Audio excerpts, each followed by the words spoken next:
रङ्गमञ्च र एक्टर स्टुडियोको सम्बन्ध कसरी निर्माण गर्ने एक्टर स्टुडियो सुरुवात गर्दाखेरि रङ्गमञ्चमा के पक्षलाई त्यसले काम गर्छ भनेर सुरु गर्नु अलिकति अगाडिबाट सुरु गर्छु है त एनएसडीबाट फर्केर आएपछि एउटा सपना थियो त्यो सपना भनेको कस्तो भन्दाखेरि एउटा यस्तो रङ्गस्थल जहाँ सबै किसिमका सबै थरीका र सबै वयका हुनुहुन्न मान्छेहरू जो क्रिएटिभ छन् सृजनात्मक कुराहरूमा चाहिँ रुचि राख्छन् बस्ने एउटा सामूहिक थलो होस् र त्यो थलोमा कमसेकम साहित्य सिनेमाका किताबहरूको एउटा राम्रो लाइब्रेरी होस् सानो बसेर खाने चिया खाने क्यान्टिन जस्तो होस् र आफ्नै एउटा रङ्गकर्म गर्ने एउटा स्थल होस् भनेर चाहिँ एउटा स्थल परिकल्पना लिएर आएको थिएँ अनि म जतिखेर नेपाल आएको थिएँ त्यतिखेरको नेपाली रङ्गमञ्च चाहिँ सबैले के भन्दाखेरि मरिसकेको रङ्गमञ्च हो भनेर भन्थ्यो र देशको अधिकांश रङ्ग संस्थाहरू पनि जिजिबिसा हुन्छ नि को उसमा चाहिँ लागेर आइएनजिएनजिओको डलर खेती भन्दै त्यतिखेर अहिले चाहिँ बाँच्ने जिजिबिसाको लागि चाहिँ अब त्यो कामतिर बढी लागेको पाएको थिएँ र त्यति बेलाको रङ्गकर्म अहिले सम्झँदाखेरि मलाई त्यो रेलवे स्टेसन्समा मान्छेहरू आउँछन् भर्छन् एउटा रेल आउँछ अनि स्टेसन भरिन्छ अनि छोडेर गएर सुनसान हुन्छ नि त्यो रित्तो सुनसान प्लेटफर्म जस्तो लाग्थ्यो क्या अनि मलाई त्यो बेलामा एउटा सङ्कट पनि थियो यत्रो ट्रेनिङ गरेर आएँ होइन अनि धेरै मान्छेले किन आइस् बम्बईमा नै किन बसिनुहोस् भन्नुहुन्थ्यो यत्रो ठुलो रिपुटेड स्कुल त स्कोप त्यहाँ थियो भन्थ्यो तर मलाई के लाग्थ्यो भन्दाखेरि मसँग जुन जमिनबाट म गएको छु या जुन माटोमा म हुर्केँ त्यहाँको संस्कृतिको म अभिन्न बाटो हो र जसरी मैले त्यसलाई सम्बोधन गर्न सक्छु त्यो कुरालाई व्यक्त गर्न सक्छु त्यो चिज म सायद अरू संस्कृतिलाई त्यति छिट्टै व्यक्त गर्न सक्दिनँ होला आफ्नो काममा ल्याउन सक्दिनँ होला भन्ने लाग्थ्यो र पहिलो रोजाइ नै मेरो नेपाल थियो आफू गएपछि काम गर्छु भने फर्केछु जानुको पछाडि पनि म त्यहाँ गएर सिकेर यहाँ आएर आफूले जानेको कुरा बाँड्छु भन्ने कुरा थियो एउटा त्यस्तो सामूहिक स्थलको खोजीमा थिएँ सामूहिक स्थल हुन्छ एउटा चाहिँ आर्ट हबको रूपमा सुरु गरेको तर त्यो सपना कहिले पनि पुरा भएन है त्यो सपनाको पछाडि म भागिराखेँ दौडिराखेँ अनि लामो समयसम्म पनि त्यो चिज भएन एक हिसाबले निराशाको स्थिति पनि आयो धेरै मान्छेहरू जाउँ भन्ने हिसाबले भोलि गएर त्यो दाल भात डुकुकै समस्या पो हुन्छ कि बाँच्नु पो सक्दिनँ कि भन्ने पनि थियो तर पनि खै के हो मनले चाहिँ मानेन दाल भात खान पाएसम्म यहीँ खान्छु भने अनि म अलिकति अरूलाई कस्तो अनुभव भयो होला थाहा छैन तर म केही अर्थमा अलिक भाग्यमानी पनि सौभाग्यशाली पनि छु मेरो घरमा आर्थिक रूपले धेरै ठुलो प्रेसर पर्ने कुराहरू पनि थिएन बुवा आफै चित्रकार भएको हुनाले चाहिँ मलाई हुन्छ नि अब पैसै कमाउनुपर्छ यसो हिँड्नुपर्छ भन्ने चाहिँ दबाब पनि थिएन त्यही भएर आर्थिक रूपले म अलिकति स्वतन्त्रै थिएँ र त्यो आर्ट गर्न सक्थेँ क्या र त्यो क्रममा चाहिँ मैले अब काठमाडौँ बसेर नाटक गर्न सुरु गरेँ र त्यो काठमाडौँ बस्दा बस्दा मलाई गाह्रो पनि हुन थाल्यो किनभने त्यतिखेर ग्रुप थिएन जुन ग्रुप बस्दा मेरो कुराहरू बुझाउनु पनि सक्थिनँ मैले बुझाउन खोजेको चिजहरू मान्छेहरू कतिखेर बुझ्दा नि बुझ्थेनन् कि ए भौला भन्थे आफ्नो कुराहरू चाहिँ भनिरहेको छ पोखरा गएँ पोखरामा प्रतिबिम्ब थिएटर ल्याबोरेटरी भनेर खोलेँ जुन चाहिँ त्यहाँ अहिले आर्ट ग्यालरी छ बुवाको चाहिँ त्यो चाहिँ बुवाले मेरो लागि नै भनेर चाहिँ त्यहाँ एक्टिङ सिकाउने एउटा स्टुडियोको रूपमा डेभलप गरिदिनु भएको थियो र त्यहाँ मैले चाहिँ सुरुवाती दौरमा चाहिँ केही 20जना विद्यार्थीहरू दिन्छु र तिनीहरूलाई लिएर म नियमित नाटक गर्छु पोखरामा भनेर चाहिँ सुरुवात गरेँ त्योभन्दा अगाडि त नाटक म गर्थेँ नि पोखराबाटै गएँ म नाटक गर्न के अरे धेरै वर्ष नाटक गरिसकेर नि म एनएसटी गएको त्यहाँ गर्दाखेरि चाहिँ मलाई लागेको चाहिँ आखिर फेरि काठमाडौँ कस्तो केन्द्र हरेक हिसाबले चाहिँ त्यहाँ ट्रेनिङ गरेका मान्छेहरू पनि काठमाडौँ नै आउँदो रहेछन् होइन अनि त्यहाँ कहिले पनि कोही पनि नहुने अनि त्यो ठाउँमा मान्छेहरू भएन त्यसरी रङ्गको गर्ने उत्पादन गऱ्यो अनि फेरि उनीहरू पनि काठमाडौँ जान्छन् अनि फेरि शून्यबाट सुरु गर्नुपर्ने भयो त्यही बेला एउटा जापानको एउटा प्रोजेक्ट आएको थियो युवा साउथ एसियामा एकदम राम्रो काम गर्ने युवाहरूलाई सन्ड गरेर जापान लिएर जाने थियो त्यसपछि उहाँहरूले मलाई यहाँ आउनुभयो अनि मेरो कामहरू हेर्नुभयो अनि अरू निर्देशकहरूको काम हेर्नुभयो अनि सबैको बस म त्यसमा सेलेक्ट भएँ म त्यहाँ गएपछि म कहिले पनि फेरि पोखरा फर्किनु उयो हुनु त्यसपछि यति धेरै नाटक गर्न थालेँ त्यही नाटकहरू लिएर घुम्न थालेँ कि पोखरा जाने अवसरै जुट्दैन अनि यहाँ बसिराख्दाखेरि त के त गर्नु पऱ्यो सुरुमा म गुरुकुलसँग आबद्ध थिएँ मैले पढाउँथेँ क्या त्यहाँ चाहिँ एक्टिङ पढाउँथेँ केही वर्ष त्यहाँ नाटक पनि गरेँ तर मैले जे सोचेको त्यो स्कुल चाहिँ मैले भेटाएको थिइनँ क्या माहौल के एउटा चाहिँ थियो त्यहाँ चाहिँ अब नाटक गर्ने र नाटककै माध्यमबाट सिकाउने कुराहरू भइरहेको थियो तर हुन्छ नि बिहानदेखि नै क्लासेसहरू हुनुहुन्छ कक्षा जहाँ विधिवत रूपमा रङ्गकर्मको ज्ञानहरू चाहिँ सेयर गर्ने एउटा चाहिँ वातावरण होस् भन्ने त्यो चाहिँ मैले पाइनँ त्यसले पाएपछि मैले त्यही बेलामा चाहिँ बाहिर बसेर काम गर्नु थालेँ अनि त्यसपछि चाहिँ हामी उहाँ गएका थियौँ अन्तर्राष्ट्रिय नाटक महोत्सवहरू दिल्लीमा भएको दिल्लीबाट फर्किने बेलामा चाहिँ अब चाहिँ हुँदैन अब धेरै ढिलो भइसक्यो एउटा चाहिँ संस्थाहरू चाहिँ बनाउनुपर्छ भनेर चाहिँ मैले एक्टर्स स्टुडियो स्थापना त्यो गर्नुको पछाडि मेरो चाहिँ ध्येय एउटै के थियो भन्दाखेरि चाहिँ हामी रङ्गकर्मीहरू जो नाटक गरिरहेको छौँ एकदम एकाकी रूपमा नाटक गरिरहेको छौँ कि नाटक गर्ने त्यो परिवृत्तबाट चाहिँ बाहिर चाहिँ के चेन्जेस आएको छ सोसाइटीमा के परिवर्तन आएको छ सङ्गीतको क्षेत्रमा कलाको क्षेत्रमा होइन अब साहित्यको क्षेत्रमा रङ्गकर्मलाई हामी समग्र कलाको रूपमा चिन्छौँ तर हामी चाहिँ खालि त्यसमा मात्रै सीमित भयो एउटै चिजमा मात्रै नाटक गर्ने नाटक बस्ने नाटकै खाने नाटकै सुत्ने त्यहाँभन्दा बाहिर संसारै भएन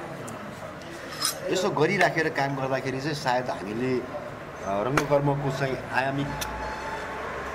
बिन्दु हामीले त्यसलाई पहिलाउन सक्दैनौँ डाइमेन्सन भन्छौँ नि हामीले त्यो चाहिँ त्यस्तो किसिमको रङ्गकर्मबाट प्राप्त हुन्छ जस्तो मलाई लागेन अनि मैले के सोचेँ भन्दाखेरि चाहिँ डिफ्रेन्ट डिसिप्लिन भएका जस्तो चित्रकारहरू म्युजिसियन्सहरू अनि रङ्गकर्मीहरू अनि साहित्यकारहरूको एउटा चाहिँ समूह भयो उहाँहरू चाहिँ त्यसको चाहिँ एउटा एक्जिक्युटिभ सल्लाहकारको रूपमा राख्ने र चाहिँ हामीले चाहिँ पहिला शिक्षा दिने शिक्षा दिएबाट निस्केका उत्पादन गरेको मान्छेहरूलाई चाहिँ अनि लिएर अनि नियमित रङ्गकर्मको थालनी गर्ने भन्ने हिसाबले चाहिँ सुरु गर्यो र पहिलो पटक 2006मा हामीले स्थापना गरेका हौँ ती बेला चाहिँ हामीले चाहिँ त्यसलाई चाहिँ एउटा सामाजिक संस्थाको रूपमा गरेका थियौँ अनि सामाजिक संस्थामा बस्दाखेरि धेरै काम गर्नलाई चाहिँ धेरै अप्ठ्यारोहरू पनि थियो त्यसको आफ्नै नियमहरू छ नि त सामाजिक संस्थाबाट चाहिँ गएपछि र हामी त्योभन्दा अलिकति फराकिलो हुन चाहन्थ्यौँ र त्यसलाई कम्पनीको रूपमा दर्ता पनि पछि गएर चाहिँ र हामीले स्वभावमै कस्तो थियो भन्दाखेरि चाहिँ हामीले के भन्दाखेरि चाहिँ कुनै मान्छेलाई ल्याएर 5 वर्षसम्म एउटा समय दिने त्यहाँ राख्ने भन्दा पनि बस्ने काम गर्ने र जति गरेर अब त्यहाँबाट बाहिर पनि जाने कि बाहिर अरू ठाउँमा पनि काम गर्ने त्यो गर्नुको कारण किन छोडिँदाखेरि चाहिँ उनीहरूले बाहिरको संसार देख्ने मौका पाउने भयो नि त मैले एउटै क्षेत्रमा राखेर काम गरिराख्दाखेरि चाहिँ त्यो एक किसिमको के भन्ने त्यसलाई चाहिँ एक किसिमको हेजोमनी बन्छ क्या त्यो मतलब एउटा गुरुले सिकाएको चाहिँ त्यो गुरु शिक्षा प्रणालीको एउटा दोष पनि छ म भन्छु त्यो चाहिँ के गुरु जस्तै चेलाहरू जन्मिन्छन् कि तिनीहरूको स्वतन्त्र अस्तित्वहरू चाहिँ जन्मिँदैन बन्दैन त्यहाँबाट चाहिँ अनि त्यो हेजोमनी चाहिँ हुनु हुँदैन भन्ने हिसाबले पनि हामीले के गर्यो भन्दाखेरि तपाईँहरू जस्तो 20 जनाको हाम्रो ग्रुप थियो पहिलो सुरुमै मैले 20 जना उत्पादन गरेँ हो उहाँहरू कहाँ जानु मलाई थाहा छैन त्यसपछि जम्मा गर्दै गर्दै राखेर पछिसम्म गर्दा 20 जनाको एउटा कोर ग्रुप भन्यो त्यो 20 जना ग्रुप कस्तो छ भने कोर ग्रुप कस्तो छ भन्दाखेरि चाहिँ उहाँहरूलाई आफूलाई मन लाग्यो कि चलचित्रमा नि गएर काम गर्नुहुन्छ होइन टेलिभिजनमा जानुहुन्छ रेडियोमा काम गर्नुहुन्छ अनि उब्रेको समय फेरि संस्थालाई दिन आइपुग्नुहुन्छ हामीले नाटक गर्दा सबै पहिलोपटक संस्थालाई प्राथमिकता दिनुहुन्छ त्यहाँ नाटक गर्न आउँछ त्यसो गर्दाखेरि चाहिँ फाइदा के हुन्छ रहेछ भन्दाखेरि चाहिँ त्यही मैले भनिहालेँ उहाँहरूको एक्सेसहरू चाहिँ बढ्छ र एउटै चिज गरिरहेको छ रुटिन पनि लाग्ने मोनोटोनस पनि हुँदैन त्यो चाहिँ त्यो हिसाबले हामीले चाहिँ सुरुवात गरेर अहिले चाहिँ यो संस्था र कम्पनी दुइटै होइन संस्था हामीले चाहिँ अहिले चाहिँ कम्पनीकै रूपमा चाहिँ दर्ता छ र त्यसरी नै काम गरिरहेको छ यसमा चाहिँ अहिले कस्तो छ संस्थागत संरचनामा नियमित कर्मचारीहरू त्यस्तो छैन हामीले एक्जिक्युटिभ जस्तो 5-6 जनाको हाम्रो चाहिँ बडी छ होइन त्यो बडीले चाहिँ निश्चित काम छ उहाँहरू चाहिँ स्यालेरी बेसमा काम गर्नुहुन्छ त्यसबाहेक चाहिँ अरू रङ्गकर्मीहरू त्यही मैले भने नि काम गर्ने बेलामा उहाँहरू आउनुहुन्छ हामीसँग बसेर काम गर्नुहुन्छ त्यो काम त्यो नाटक सकिएपछि फेरि उहाँहरू अरू कामहरू गर्नुहुन्छ त्यही गरिन्छ किनभने हामीसँग आफ्नो अब थलो पनि छैन त्यो रेगुलर काम गरेर गर्नको लागि चाहिँ मेरो आइडिया त के भने रेपर्ट्री कम्पनी बनाउनु पनि थियो क्या रेपर्ट्री कम्पनी भनेको कस्तो व्यावसायिक एउटा उद्योगको रूपमा रङ्गकर्मलाई लिएर जाने भन्ने हिसाबले त्यो भनेको चाहिँ टिकटबाट बेचेको जुन टिकटबाट आम्दानी हुन्छ त्यो आम्दानीलाई चाहिँ अनि कलाकारहरूलाई पनि बाँड्ने हिसाबले एउटा स्यालेरी दिएर राख्ने हिसाबले कम्पनी हुन्छ तर साउथ एसियामै मैले देखेको चाहिँ गभर्मेन्टले त्यसलाई सपोर्ट नगरेसम्म त्यो कुरा गर्न सम्भव रहेनछ भन्ने अनुभव भयो र हामी त्यो मामलामा कहिले बचेका पनि छौँ क्या हामी चाहिँ गाली चाहिँ खाँदैनौँ बसेको किन स्वतन्त्र छन् आफ्नो मनलाई पनि गर्छन् आएको बेलामा एउटा मान्छे एउटा संस्थालाई जिम्मेवार भएर काम गरिसकेपछि उसको पनि जिम्मेवारी लिनुपर्ने होइन भोलि गएर चाहिँ त्यत्तिकै बिच बाटोमा छोड्नु भएन अब थिएटर नै गरेर अब एक्टर स्टुडियोबाट नाटकहरू गरिरहेको हजुर यो थिएटर गर्ने क्रममा चाहिँ जस्तो थिएटरलाई आवश्यक नाट्य आलेखदेखि नाटकदेखि कलाकार प्राविधिकसम्मको उपलब्धताको स्थिति के पाउनुहुन्छ नाटक लेखनको हिसाबले चाहिँ जस्तो कस्तो हुँदो रहेछ भने यसरी हेरौँ अब त्यसलाई भन्दाखेरि फेरि नेपालमा नाटककारै नभएका होइनन् रङ्गकर्मी पनि राम्रो रङ्गकर्मी नभएका होइनन् तपाईँ कस्तो काम गर्न चाहनुहुन्छ त्यो ग्रुपको डाइरेक्टर छ नि उसले कुन किसिमको काम निकाल्न चाहेको छ ठ्याक्क त्यस्तै चिजहरू चाहिँ पाउनु चाहिँ गाह्रो छ त्यसो हुनुको पछाडि के हो भन्दाखेरि त्यही के हो नाट्य चेतनाको कमी हो त्यो कसरी आउँछ भन्दाखेरि चाहिँ स्कुलिङ एउटा होला स्कुलिङ बाहेक पनि प्रतिभाशाली रङ्गकर्मीहरू पनि हुन्छ नि आफै गरेका र उनीहरूलाई लिएर काम गर्न नसकिएको चाहिँ स्थिति छ या त्यति धेरै छैनन् हामीसँग उपलब्ध छैन जसले गर्दाखेरि तपाईँले एउटा चाहिँ हुन्छ नि एउटा इन्टरनेसनल लेभलको या तपाईँले एउटा खास किसिमको एउटा शैली इस्टाब्लिस गर्छु अनुप बरालको शैली यो है र यसमै काम गर्ने हो भन्ने हिसाबले चाहिँ एउटा निर्देशकले त्यस्तो रङ्गकर्मीहरू जसले उसले बुझ्छ उसले निर्देशकले गरेको काम बुझ्छ या निर्देशकसँग ऱ्यापो बन्छ त्यो पुरा होल टिमको त्यो चाहिँ जनशक्ति चाहिँ हामीसँग तयार हुन सकेको छैन त्यसमा चाहिँ कुनै शङ्कै छैन त्यो चाहिँ हो त्यसको पछाडि त्यही हो हामीसँग भएको नाट्य चेतनाको अभाव नै हो स्कुलिङकै अभाव हो त्यो चाहिँ देखिन्छ जस्तो यो उपलब्ध जनशक्ति जो छ अहिले उपयोग भएको छ एटरस स्टुडियोबाट पनि कलाकारहरूलाई काम गरिराखेको छ अरूको पनि उनीहरूलाई इकोनोमिकल सपोर्ट नाटक रङ्गकर्म गरेकै आधारमा कतिको गर्न सकिन्छ जस्तो मलाई चाहिँ अहिलेसम्म भएको छ तर सबै त्यत्तिकै अब सहभागी अहिलेसम्म भन्नु हुँदैन अनि त्यो पनि के हुँदो रहेछ भने तपाईँ कसरी काम गर्नुहुन्छ तपाईँको कामले त्यो सोसाइटीमा रङ्गकर्ममा कतिको अर्थ राखेको छ भन्ने कुराको हिसाबले पनि होला कोही मान्छे आउँछन् अब तपाईँ नाटक गर्नु भनेर अनि 3-4 महिना चाहिँ पढ्छन् पनि त्यसपछि उनीहरूले छोडेर हिँडिदिन्छन् सायद उनीहरूले आफूलाई त्यहाँभित्र चाहिँ जुन प्रतिभा उनीहरूले सोचेको थिए जति सजिलो सरल गर्नु भन्ने चाहिँ त्यो सोचेर आउँदाखेरि त्योभन्दा फरक पाएर पनि हुनसक्छ या आफैको चाहिँ जज हुन्छ नि मैले त्यति राम्रो एकदम प्रतिभा छैन भनेर छोडेर गएको पनि हुनसक्छ धेरै थोरै रङ्गकर्मीहरू चाहिँ प्रत्येक ब्याचबाट निकालेको हामी चाहिँ बसेका हुन्छ रङ्गकर्मीहरू चाहिँ त्यसले के देखाउँछ भन्दाखेरि चाहिँ रङ्गकर्ममा प्यासनेट भएर लाग्नेहरू पनि कम छन् तर जसले प्यासनेट भएर लागेका छन् उनीहरू चाहिँ जीविकोपार्जन सफल पनि भएको छ जो छैनन् ढुलमुलको नीति छ स्पष्ट छैनन् सांस्कृतिक कुरामा पनि स्पष्ट छैनन् र जो ढुलमुल छन् उनीहरूले के गर्ने यो भविष्यमा भन्ने तिनीहरूलाई चाहिँ गाह्रो छ त्यो चाहिँ यो अहिले नाट्य क्षेत्रमा रङ्ग क्षेत्रमा सक्रियताको हिसाबले निजी क्षेत्रले मात्रै रङ्गमा गएको चित्र देखिन्छ के छ दाइलाई चाहिँ त सरकारी क्षेत्रबाट केही पहल प्रयत्न हुँदैन अब हामी आइ नपुगे हो रङ्गमञ्चसम्म के हो मेसेज मैले त्यो नेपाली रङ्गकर्मको सबैभन्दा यो पछिल्लो दशकको सबैभन्दा ठुलो प्याराडाइम सिफ्ट भनेको नै के हो भन्दाखेरि चाहिँ निजी रङ्ग संस्थाहरूको आफ्नो नाट्यघर बन्नु त्यो एक हिसाबले प्रतिरोध पनि हो कसलाई भन्दाखेरि सरकारी जुन निकायहरू छन् जसले सांस्कृतिक विभागहरूलाई चाहिँ हो हेर्नुपर्ने हो उनीहरूले नगरेको स्थितिमा चाहिँ एक हिसाबले प्रतिरोध रेसिस्ट गरे हो क्या चाहिँ यो खोल्न बाध्य बनाइयो हो क्या चाहिँ आफूलाई चाहिँ गर्न चाहिँ होइन यसले के देखाउँछ भन्दाखेरि चाहिँ पक्कै पनि त्यो जस्तो एकाडेमी छ नाटक क्षेत्र हेर्ने भनेपछि वर्षमा एकपल्ट नाटक गर्ने क्षेत्रीय नाटक गर्ने भन्दा अर्को ठुलो चाहिँ उल्लेख्ने काम चाहिँ मैले गरेको देखेको छैन हुनु त अब त्यो पनि एक अर्थमा चाहिँ विभिन्न ठाउँबाट चाहिँ रङ्गकर्मीलाई लिएर आएर फेस्टिभल गर्नु पनि अब एउटा चाहिँ राम्रै काम हो त्यसलाई नराम्रो भन्न सकिँदैन होइन किनभने हामी पनि एक समयमा त्यस्तै नाटक फेस्टिभलमा चाहिँ भाग लिएर यहाँसम्म आइपुगेका हौँ होइन त्यसलाई भन्यो तर त्यसको चाहिँ के भन्छ त्यसलाई चाहिँ फ्रिक्वेन्सी भनौँ न त्यसको फ्रिक्वेन्सी एकदम न्यून भयो क्या गर्न त गरियो तर फ्रिक्वेन्सी भनेको एकदम लगातार रूपमा त्यसै काम भइराख्नु पर्ने वर्षमा एउटा हुन्छ त्यसपछि त्यो सेलाएर बस्छ यही काम छ अनि सांस्कृतिक पोलिसी पनि हामीसँग डह्रो भएन होइन सांस्कृतिक पोलिसी भन्ने कुन अर्थमा भन्दाखेरि जस्तो रङ्गकर्मीहरूले ठाउँ ठाउँमा नाटक गरिरहेका छन् हामीले अहिले पनि नेपाली रङ्गकर्म भन्दा के छ भन्दाखेरि काठमाडौँको रङ्गमञ्चमा चाहिँ नेपाली बाध्यता आइरहेको छ अनि मलाई नेपाली रङ्गमञ्चको सङ्लो अनुहारै म पाउँदिनँ कि त्यो बन्नको लागि त पूर्वदेखि पश्चिम महाकालीसम्म रङ्गकर्म हुने विभिन्न जाति छन् हामीसँग होइन त्यसको संस्कृति छ त्यहाँ पनि रङ्गकर्मको त्यो सरगर्मी हुन्छ एक किसिमको त्यस्तो माहौल बन्यो भने बल्ल हाम्रो राष्ट्रिय रङ्गमञ्चको एउटा चाहिँ पहिचान हुन्छ होला तर काठमाडौँको रङ्गमञ्चलाई नै हामीले के भन्छ राष्ट्रिय रङ्गमञ्च भनिरहेछौँ जुन वास्तवमा चाहिँ त्यो सङ्लो पहिचान चाहिँ होइन हाम्रो नेपालको चाहिँ र हाम्रो बाध्यता पनि त्यही नै हो काठमाडौँदेखि बाहिर जानुहोस् जस्तो पोखरामै हामीले नाटक गर्दाखेरि चाहिँ गोदाम घर सेमिनार गर्ने ठाउँहरूमा नाटक गर्नुपर्ने स्थिति थियो कुनै पनि अब सुविधा सम्पन्न रङ्गमञ्चहरू थिएन त्यस्तो चिज चाहिँ यो गभर्मेन्टमा बसेका मान्छेहरूले चाहिँ त्यसको लागि पहल चाहिँ गर्नुपर्ने थियो सहर छ पोखरालाई सांस्कृतिक नगर भन्छौँ पोखरामा एउटा थिएटर पनि राम्रो छैन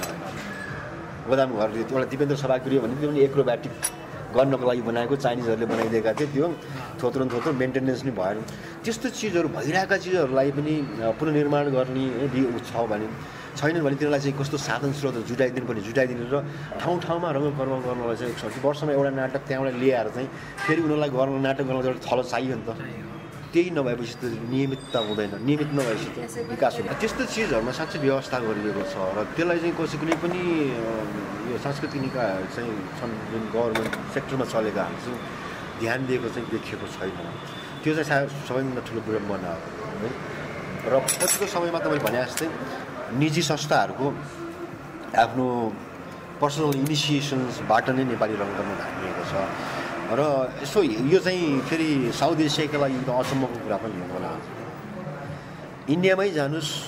त्यहाँ एकदम धुरन्धर थिएटर ग्रुपहरू छन् सायद हामीभन्दा पनि धेरै राम्रो काम गर्ने छन् तर उनीहरूसँग आफूसँग आफ्नो स्पेस छैन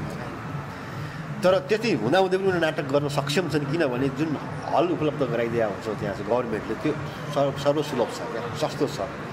अब यहाँ अहिले त्यही सांस्कृतिक संस्थाले त्यति मात्रै गर्दै हुन्थ्यो नि अब एउटा रङ्गकर्मी ग्रुपले चाहिँ नाटक गर्न चाहन्छ महिनौँ रिहर्सल गर्छ त्यसलाई टिकट राख्नै पऱ्यो होइन मान्छे आउनलाई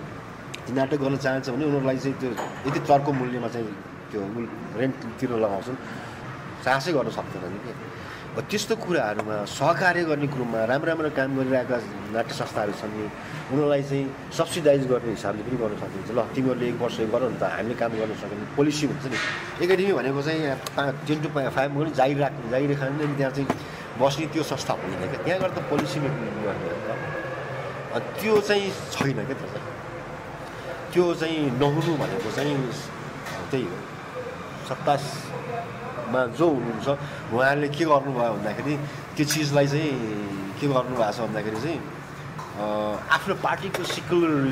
बनाउनु हुन्छ नि आफ्नो पार्टीलाई सेक्युलर गर्ने हिसाबले मात्रै उपयोग गर्ने थलोको रूपमा अहिले पनि भर्ती केन्द्र जस्तै भएको छ त कुनै राजनैतिक होइन पोलिटिकल पार्टीको झन्डा बोक्ने मान्छेहरूलाई नै आफ्नो नजिकको मान्छेलाई ल्याएर भर्ना गरिदिन्छ चाहे त्यसको क्षेत्रमा होस् नहोस् नाटक अनि त्यस्तो मान्छेले पोलिसी बनाएर चाहिँ के हुँदैन त्यो पञ्चायतकालमा नि थियो प्रजातन्त्र कालमा पनि आएपछि फेरि त्यस्तै भयो आफ्नो पोलिटिकल पार्टीको मान्छेले आफ्नो मान्छेलाई भर्ती गऱ्यौँ अब अहिले गणतन्त्र आउँदा पनि त्यसको कुनै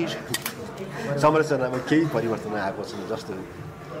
है राजनैतिक चेतना आयो भन्छौँ यो होइन सामाजिक चेतना आयो भन्छौँ तर त्यो उसमा व्यवहारमा चाहिँ त्यो केही पनि देखिँदैन छैन यो निजी क्षेत्रमा चाहिँ जस्तो निजी क्षेत्र रङ्गकर्मसँग संलग्न छ व्यावसायिक निजी क्षेत्रले चाहिँ रङ्गकर्मसँग सहकार्य गर्ने जस्तो अब स्पोन्सर गर्ने होला विज्ञापन त्यो विषयमा चाहिँ अभ्यास नभएको कि अथवा के भयो पछि हो एकदमै सही कुरा गर्नुभयो त्यो अभ्यास नहुन सकेर पनि होला अनि रङ्गकर्म त्यही भनेर डिफ्रेन्ट डिसिप्लिनको मान्छेहरूलाई चाहिन्छ नि हामीले क्रिएटिभ मान्छेलाई मात्रै खोज्यौँ त्यो क्रिएटिभिटीलाई म्यानेजमेन्ट गर्ने पक्ष चाहिँ हामीसँग कहिले अभाव भयो क्या त्यो भएर थिएटर म्यानेजमेन्ट र थिएटरको चाहिँ यो मार्केटिङको हिसाबले त्यसलाई कसरी अगाडि लिएर जान सकिन्छ भन्ने मान्छेहरूको या स्पेसलाइज गरेको मान्छेहरू चाहिँ रङ्गकर्मीहरूसँग भएनन् क्या जसले चाहिँ आफूले राम्रो काम गर्दा गर्दै पनि त्यो चाहिँ मार्केटसम्म लिएर जाने एउटा चाहिँ पुल चाहिँ निर्माण हुन सक्दैन होइन त्यो भयो भने चाहिँ त्यसलाई चलाउनको लागि चाहिने रिसोर्स कसरी ल्याउन सकिन्छ कुन कुन सङ्घ संस्थामा या चाहिँ हुन्छ नि औद्योगिक क्षेत्र हुन्छ नि यो प्रतिष्ठानहरूसँग गएर हामीले भन्ने हो भन्ने कुराहरू चाहिँ नै भएन सायद त्यो चिजहरू भइदिएको भए पनि सायद यसलाई उद्योगको रूपमा अगाडि बढाउन चाहिँ त्यो बाटो बन्थ्यो होला जस्तो लाग्छ त्यो छैन होइन तर हामी त्यसो भन्दा भन्दै पनि फेरि हामी अब इन्डिभिजुअल स्तरमा चाहिँ हाम्रो नगरी हामी गरिरहेछौँ जस्तो हामीले जहिले पनि नाटक गर्दाखेरि चाहिँ एक्टर स्टुडियोको चाहिँ हामी जहिले पनि ठुलो बजेटको गरिरहेछौँ हुन्छौँ जस्तो कोर्ट मार्सलकै कुरा गरौँ त्यसमा चाहिँ हामीलाई धेरै स्पोन्सरहरू हामीले प्राप्त गरेका थियौँ 30 सेप्टेम्बरमा पनि त्यसरी प्राप्त गरेका थियौँ खोज्यो भने नपाउने होइन छ तर के हुँदो रहेछ भने दात्रीहरू जसले लगानी गर्छन् उनीहरूमा पनि त्यो सामाजिक नाटक गरेर के हुन्छ त सोसाइटीलाई होइन के चिज छ उहाँले अरू चिजहरूमा गर्नुहुन्छ एजुकेसनमा गर्नुहुन्छ होइन या अरू सेक्टरमा नगरे होइन तर हामीले नाटक गर्दाखेरि नाटकमा हेर्न आउने दर्शकले आउने समयमा एउटा सबल नागरिक निर्माण गर्छन् तिनको चेतना यस्तो हुन्छ होइन बहुआमी प्रतिभाहरू चाहिँ यसबाट प्रस्तुत हुन सक्छन् मान्छेहरू भन्ने कुराहरूको त्यो चेतना पनि त्यो सामाजिक औद्योगिक प्रतिष्ठानहरूसँग छैन हुन्छ नि जसले उ गर्न सक्छन् त्यो पनि एउटा चाहिँ दुर्भाग्य हो हामीले त्यो पुर्याउन सकेका छैनौँ जस्तो लाग्छ त्यो चिजहरू चाहिँ नत्र हामीले अलमोस्ट लाइक 6 लाख 7 लाख प्रोडक्सन्सहरू खर्चै हुन्थ्यो त्यसमा नाटकमा भनेको ठुलो मान्छे हामीलाई आएर तपाईँले एउटा प्रोडक्सन गरिदिनुहोस् लगानी गर्ने के प्रड्युसर्सको रूपमा आउने फिल्ममा लगानी गर्छन् तर के हुन्छ भन्दाखेरि चाहिँ यो चाहिँ औद्योगिक संस्थाहरूले चाहिँ दिँदाखेरि चाहिँ व्यापारिक सङ्गठनहरूले दिँदाखेरि चाहिँ के गर्छ उनीहरूले मार्केटिङको प्रोसेसहरूलाई हेर्दो रहेछन्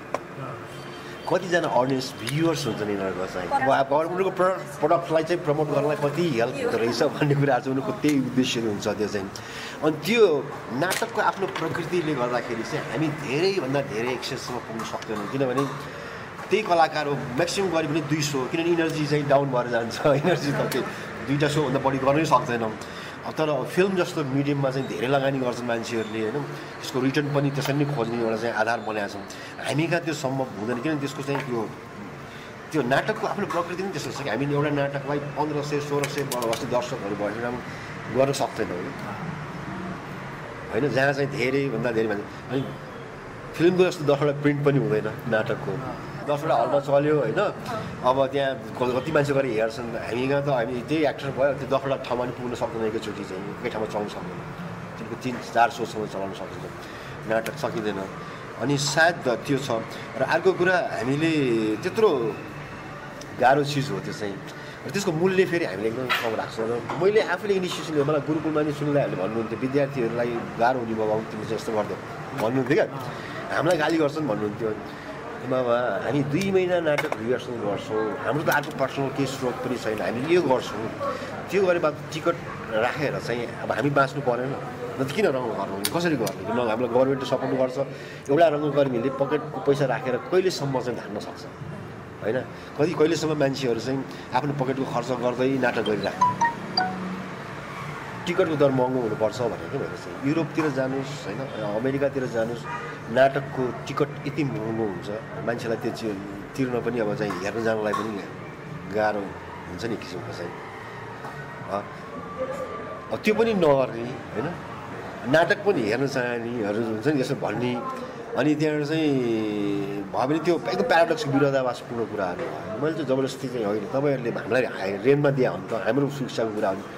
गुरुकुलको प्रोडक्सन होइन यो चाहिँ एक्टर स्टुडियोको प्रोडक्सन्स हो तपाईँले हामीलाई रेन्टमा तपाईँले घटाउनुहुन्न हामीसँग त्यति नै लिनुहुन्छ अनि त्यति नै लियो भने 400 अडियन्स 300 अडियन्स लिएर चाहिँ त्यो तिर्ने कलाकारले दिनु हाम्रो पैसा पुग्दैन जे गर्ने गर तर अलिकति विद्यार्थीहरूलाई घटाइदियो भन्नुभयो भने चाहिँ गएर त्यसरी लडेर अनि 500को टिकट बनाउन सुरु गरेँ हामीले नि त्यसपछि गएर सर्वनाममा पनि 250को टिकट राख्दाखेरि उहाँ डराउनु हो 50 रुपियाँको टिकट राख्नुहुन्थ्यो अनुभव यार तिमी के गर्नु नगर यो मान्छेहरू भयो कोही आउँदैनन् भोलिदेखि हेर्नुहोस् दाइ आउँछन् तपाईँले क्वालिटी दिनु पऱ्यो प्रोडक्सनको क्वालिटी हुनु पऱ्यो यहाँ चाहिँ नसरुद्दिन शाहको पर्फर्मेन्स आउँदाखेरि त्यो रातो बङ्गलामा पर्फर्मेन्स भएको थियो मान्छेहरू 3000को टिकट कहाँ प्याक थियो किन गयो भन्दाखेरि त्यो फिल्म बनाउनु भन्नुभयो नि त तपाईँहरूले त्यो बनाएको थियो नि त उनीहरूले होइन अब दयाङले अब भने एउटा चाहिँ सेलिब्रिटी भइसक्यो नि अब यिनीहरूले नाटक गऱ्यो भने टिकट राखे पनि महँगो भयो भने तिर्न आउँछन् होइन त मलाई त्यस्तो नै गर्न मन लाग्छ भने अब दुईवटा सो त्यसरी गर्नु च्यारिटी सो गर्नु सहयोग गर्नु भने गर्नु त पैसा चाहिँ किन हामी बाँच्नु परेन भन्थ्यौँ त्यहाँ पनि झगडा गरी 250 बनाएर छोडेँ अब अहिले त्यही मूल्य भइसक्यो 300 रुपियाँ त मैले बनाउँछु त्यही गर्नु थिएटर भिलेजमा पनि त्यसरी नै गऱ्यौँ हामीले चाहिँ त्यसको लागि लडेको पनि त्यस हिसाबले चाहिँ गर्नुपर्छ बनाउनुपर्छ अनि एकपटक पो त हुँदैन मान्छेहरू चाहिँ 250 को 300 को बियर खान चाहिँ गर्छन् एउटा यत्रो राम्रो जग्गा मानसिक रूपमा तपाईँ शिक्षित हुनुहुन्छ गएर चाहिँ होइन आफ्नो सोसाइटीको एउटा चाहिँ सङ्लो अनुहार हेर्दै हुनुहुन्छ त्यहाँ चाहिँ तपाईँले 300 रुपियाँ खर्च गरेर नि गर्नुहुन्छ मान्छेहरू जान्छ नि तब इन्टरटेनिङको लागि दोहोरी साँझहरूमा जान्छ पैसा कति पैसा खर्च गरेर जान्छ भनेपछि त्यो चेतना हामीले डेभलप गर्नुपर्छ त्यसको लागि फेरि क्वालिटी पनि चाहियो नि त प्रोडक्सन चाहिँ एकदमै 2 पैसा पनि तिर्न नमिल्ने बनाउने अनि पैसा फेरि लगानी धेरै गर्नु पनि भएन तर त्यसको लागि चाहिँ क्वालिटी नाटकहरू चाहिँ क्वालिटेटिभ नाटकहरू चाहिँ हामीले बनाउनु सक्छौँ अब अर्को चाहिँ दाइ अहिले पनि प्रसङ्ग जुन दाइले सपना पनि देख्नु त्यस्तो स्पेसको त्यो स्पेस जस्तो थिएटरकै आफ्नो जस्तो यहाँ नाटक प्रदर्शन गरिरहेको छ अरू थिएटरहरूको हामी मात्रै एउटा संस्था होला जो आफ्नो स्पेस नभइकन नियमित नाटक गरिरहेको छ सबैसँग हायर गर्दै नाटक गर्छ त्यो त्यतिखेर आफ्नै हल आफ्नै थिएटरको आवश्यकता कतिको खड्किन्छ कुन अर्थमा खड्किन्छ भन्दाखेरि चाहिँ जस्तो हामी उत्पादन गर्छौँ विद्यार्थीहरू तिनीहरू एकदम राम्रो काम गर्छन् तिनीहरूलाई एउटा चाहिँ बस्नको लागि थलो हुँदैन तिनीहरू के गर्छन् भने त्यहाँबाट चाहिँ निस्किएर गएपछि अब हामी त हरेक वर्षमा 2टा ब्याच निकाल्छौँ अब अहिलेसम्म कुरा गर्दै हो भने त अब हामीले 2006 देखि अहिलेसम्म आउँदाखेरि चाहिँ कतिवटा ब्याच निस्किसक्यो 22औं ब्याच भइसक्यो अब तिनीहरूलाई नियमित गर्ने ठाउँहरू आफ्नो थलो भइदिएको तिनीहरू त्यही ठाउँमा आउनु बसेर काम गर्थ्यो नि त अनि छिन्न भिन्न गाउँ ठाउँ पनि स्पेसै छैन उनीहरूलाई बाहिर गरे पनि कस्तो छ भन्दाखेरि चाहिँ यो अर्को ग्रुपको भन्ने चलन छ होइन त्यसलाई किन लिने भन्ने हुन्छ होला त्यस्तो पनि हुन्छ होला होइन अनि त्यसले गर्दाखेरि चाहिँ त्यो एउटा चाहिँ खड्किने थियो अनि अर्को सबभन्दा खड्किने कुरा के भन्दाखेरि हामी एउटा स्पेसमा रिहर्सल गर्छौँ हायर गरेर किनभने आफ्नो स्पेस छैन त्यसको स्पेसको चाहिँ मेजरमेन्ट गर्दाखेरि त्यो सानो हुन्छ फेरि हामीले रङ्गमञ्चमा फेरि रिप्रेजेन्ट गर्ने बेलामा चाहिँ ठुलो होला के होला त्यसलाई ब्यालेन्स गर्ने अनि एउटै नियमित नाटक गर्दाखेरि चाहिँ पहिलेदेखि नै प्रप्स आउँछ त्यसपछि सेट आउँछ भन्दै यसरी गर्दाखेरि चाहिँ त्यसको चाहिँ क्वालिटी हुन्छ नि प्रोडक्सनको क्वालिटीमा चाहिँ एक किसिमको परिष्कार सुरुदेखि नै हुँदै आउँछ क्या त्यो चिज चाहिँ गर्न पाइँदो रहेछ किनभने हामीले हायर गरेपछि त 1-2 दिन अगाडि जान्छौँ 1-2 दिन लाइट टाग्यो यताउता गऱ्यो सामान ल्यायो हटपट नाटक गऱ्यो अनि पहिलो सो दोस्रो जहिले पनि जोर हुने अनि पछि प्र्याक्टिस गर्दै जाँदाखेरि अनि राम्रो देखिने कारण त्यो हुन्छ होइन त्यो चाहिँ प्र्याक्टिस गर्नु अभाव भयो अर्को कुरा जस्तो मैले भनेको थिएँ नि एउटा शैली जस्तो हामी त्यहाँ फिजिकल थिएटर भन्ने चाहिँ सम्भावनै देखिएन फिजिकल थिएटर भनेको कस्तो भने शारीरिक हावभावद्वारा चाहिँ व्यक्त गर्ने अब मलाई आउँछ आइडिया त्यो चाहिँ कसरी गर्ने भन्ने तर त्यसलाई प्र्याक्टिस गर्नको लागि नियमित अभ्यास स्थल चाहियो होइन अब लाइट डिजाइनरहरू निकाल्नु पऱ्यो लाइट डिजाइनर मैले रित्तै यो लाइटले रातोको अर्थ यस्तो हो रङको अर्थ यस्तो हो अनि डिमर भन्ने हुन्छ त्यो कमसेकम इक्विपमेन्ट त चाहियो नि त मैले देखाउनको लागि त्यो साधन स्रोत आफ्नो अगाडि छैन त्यसलाई चलाएर अपरेट गरेर उनीहरूले गर्दैन भने त्यो थ्योरिटिकल्ली भनेर त हुँदैन प्रयोगात्मक अभ्यास पनि चाहियो त्यसको चाहिँ त्यो नभएपछि त्यो जनशक्ति पनि तयार हुन सक्दो रहेछ क्या अनि जहिले पनि हामीलाई गाह्रो हुने त्यही हो एउटा आउँछ ट्रेनिङ लिन्छ जान्छ त्यसपछि फेरि गर्ने अर्कोमा फेरि सुन्नेबाट सुरु गर्नु फेरि लिएर आउनु पऱ्यो गर्नु त्यो चाहिँ सबैभन्दा ठुलो चाहिँ ड्रब्याक चाहिँ एउटा चाहिँ रङ्गकर ग्रुप नहुँदाखेरि मतलब एउटा स्थल नहुँदाखेरि चाहिँ नाटक घर नहुँदाखेरि आफ्नै त्यो हुँदो रहेछ तर त्यो ठुलो कुरो होइन फेरि त्यति ठुलो कुरो होइन फेरि ठुलो कुरो हो तपाईँले बनाएका नाटकहरूको स्तर रङ्गमञ्च बनाउँदैमा नाटक कहाँ विकास हुन्छ रङ्गघर हुँदैन नि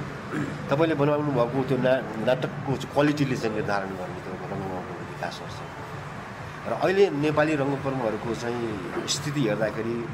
दोहोरो जिम्मेवारी जस्तो लाग्छ एउटा चाहिँ कसरी अधिकतम दर्शकहरूलाई कसरी अधिकतम त्यो व्यापारिक संस्थाहरू जो चाहिँ प्रायोजन गर्न सक्छन् त्यस्ताहरूलाई औद्योगिक प्रतिष्ठानहरूलाई चाहिँ आकर्षित गर्नु त्यसको लागि सजिलो सरल नाटकहरू गर्नु जुन हाम्रो समाजको सम्बोधन गर्ने किसिमका हुन्छ नि त्यस्तो र अर्को चाहिँ आफूलाई एक्सपेरिमेन्ट गर्न चाहियो नि त मैले विकास गर्नु परेन मैले खालि अर्काको लागि तान्नु पऱ्यो उनीहरूलाई मनपर्ने रुचि गर्ने भने मैले मतलब मार्केट ओरिएन्टेड भयो नि त मेरो पर्सनल ग्रोथ त भएन नि मैले अभ्यास गर्ने एक्सपेरिमेन्ट गर्नको लागि चाहिँ होइन त्यो कामहरू पनि जरुरी भइसक्यो जस्तो लाग्छ मलाई एक्सपेरिमेन्टेसनले नि तपाईँलाई जोखिम लिन लगाउँछ र जुनसँग तपाईँ च्यालेन्ज स्वीकार्नुहुन्न नयाँ काम गर्न तपाईँलाई घचघचाउँदैन केही चिजले तपाईँको थिएटर विकास हुँदैन त्यो कुनै पनि कुराको विकास हुँदैन त्यो च्यालेन्ज गर्ने त्यो थ्रेटन गर्ने आफूले आफूलाई गर्नको लागि चाहिँ तपाईँले त एक्सपेरिमेन्ट गर्नु पऱ्यो नत्र त भोलि गएर चाहिँ मान्छेहरूले चाहिँ के अरे ठमेल कहिदिएछ नि डोरी गीत डोरी साँझ जस्तो रङ्गमञ्च मन पराउँछन् भने त्यस्तै गरेर हिँडेको भएन रङ्गमञ्चको विकास त हुन्छ दर्शक आउलान् खुसी पनि होलान् पैसा पनि कमाइएला तर सँगसँगै हाम्रो उद्देश्य के त एउटा राम्रो खरिदेछ त्यसको सन्दर्भमा पनि यदि सचेतता आउन जरुरी के चाहिँ त्यो ल्याउनुको लागि त चेतना हो नाटकको चेतनाको कुराहरू दर्शकमा चाहिँ दाइले भने जस्तो जुन दर्शकले चाहिँ त्यो अपेक्षा कस्तो छ दर्शकको प्रकृति कस्तो बन्दैछ दर्शक एनालाइसिस जस्तो मैले पछिल्लो समयमा हेर्दाखेरि चाहिँ जुन अडियन्स हामीले नाटक गर्दाखेरि पाउँथ्यौँ त्यो अडियन्सहरू रङ्गकर्म छोड्न छोडिसक्यो किनभने क्वालिटी एकदमै खस्किँदै गएको छ एकदमै खस्किँदै गएको छ चाहे नाटक लेखनको होस् या प्रस्तुतिको होस् होइन हिसाबले चाहिँ त्यो एकदमै खस्किँदै गएको छ त्यसो भन्दाखेरि नयाँ बुवालाई चाहिँ अब जो के भन्ने त्यसलाई चाहिँ आरोप लगाए जस्तो हुन्छ होला या चाहिँ हामीलाई कमजोर बनाउनलाई ठुला हाल्नु होला भन्नुहुन्छ होला त्यो आरोप भने साँच्चै स्वीकार्नुपर्ने कुरै थियो किनभने हामीसँग अहिले विविधतापूर्ण रङ्गमञ्च नै छैन जस्तो कहिले के हुन्छ नि हामी जुन चिज बनाउँछौँ नि एक्सपेरिमेन्ट नगर्दाखेरि के हुन्छ के हुँदो रहेछ भन्दाखेरि तपाईँ त्यो एउटा शैलीको किनभने मान्छेले मन परिरहेछ नि त आइरहेछ नि एउटा दर्शकले जस्तो मन पराउँछ त्यस्तो गर्दै जाँदाखेरि चाहिँ त्यसले आफ्नो एउटा प्रिजन खडा गर्दो हुन्छ आफै एउटा कैद किनभने तपाईँ त्योभन्दा बाहिर जान चाहनुहुन्न नि त भनेपछि भयो नि त भन्न खोजेको मैले कुरा के भन्दा जुन अडियन्सले पहिला हेर्छ त्यो अडियन्स फेरि हामी रङ्गकर्ममा किन आइरहेको छैन के कमी रह्यो त हाम्रो रङ्गकर्ममा हामीले किन तान्न सकिरहेछौँ त्यो दर्शकहरूलाई किन नयाँ आएका हुन् नयाँ आउँछन् त्यो पनि एक समयपछि एउटा रुचि हुन्छ एउटा हाँस्छन् त्यो रङ्गमञ्चको जब चेतना हुन्छ नि फेरि उनीहरूलाई त अर्कै बौद्धिक खुराक चाहियो अनि फेरि उनीहरूले छोडिदिन्छन् त्यो लेभलमा नआएपछि के नाटक बच्चा खेला यस्तो हुन्छ यस्तो हुन्छ भन्नुहुन्छ त्यही भएर म दोहोरो जिम्मेवारी छ भनेको एउटा जो नाटक हेर्न आइराखेका छन् रङ्गकर्मसँग मान्छेहरू चाहिँ तिनीहरूको एक्सेस बनाउनुको लागि सरल सहज हामी एक्सपेरिमेन्ट काम गऱ्यो भने उनीहरू हेर्नै आउँछन् के नबुझिने देखायो के हो भनिदिन्छन् भने स्योर भन्छन् नि मान्छेहरूले कहिले मलाई कहिले यो पनि एकदम हाँसो लाग्छ साहित्यमा भाषाको सीमा हुँदैन भन्थे होइन तर हुन्छ तपाईँले अङ्ग्रेजीमा फिल्म हेर्नु र नेपालीमा फिल्म हेर्नुमा अङ्ग्रेजी फिल्मको जतिसुकै राम्रो क्वालिटी भए पनि नेपाली फिल्म बुझ्यो भने नेपाली फिल्म राम्रो लाग्छ के त हजुर यो दामी रहेछ त्यो बुझिँदैन कति कुरा आफूसँग आएकै हुँदैन त्यो चिजहरू भाषाले त फरक पार्यो नि त ब्यारियर त हुँदो रहेछ नि त किन अनुवाद गरे त हामीले किताबहरू ब्यारियर हुँदैन भने किन चाहियो चाहिँ जापानिज भाषाको चाहिँ हारुकी मुराकामीको किताब चाहिँ त छापेर फ्रेन्चमा नि आउने किन चाहिएको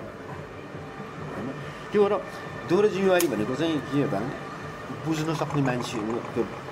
धेरैभन्दा धेरै मान्छेहरू दर्शक बनाउनुको लागि चाहिँ सरल सहज र उनीहरूलाई